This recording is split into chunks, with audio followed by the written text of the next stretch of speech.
Yes customer wito mulungi twakushemerwa twakwakira no gamba na loans officer na Mr. Yaga Kachwamba Finance Bank. I never tell na bipe. No gamba na Bruce da Holy Ghost. Agambye ki?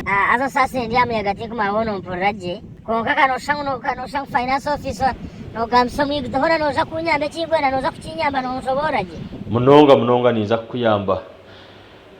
Mbwenu tukuyambe ki? Hata china nyenda kumanya ninge china nyenda ngoshobore.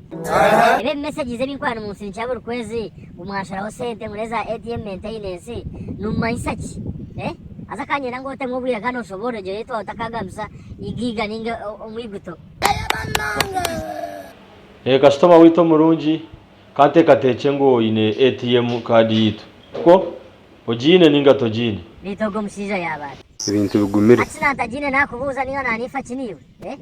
Atkamba buzi. ATM kane yanje karinyere kujebikira karinjito mu wallet yanje oba najita munzo yanje oba najisitaka oba najisanziro imwe kibakwata hoki sente n'umushare zaje numuza kwija mujeme numugitera paint mu ngaro zanje numujisimura Numusaje mutwete gukora. Maintenance fee ejone ya ATM machine imukija mukira ho sente ache chome cyo kutamu ATM kiyo so ntwantu kora maintenance every year ninga shintu byaho sente zo kwanza kireberera ninja tora kicenge tukujya nguneza ATM yawe je yo ino musha azale chegamba atino maisa munyende kurebera ebyo mabyanyu Tugenda kufa.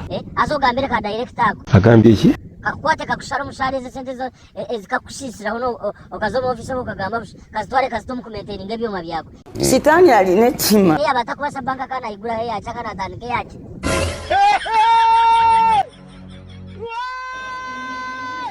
Bit customer kan kawatabuka kawaraba crossinga line noza hi nizahi atkante benje kwezi amos yokoite chechumuza chamotoka hayana kameza Alimba. sijende twaze kanyera tukasanje mu office mo tukaterre mwembi rero konkariyo kana kagamba nakushara mazono kushara Ogo munana.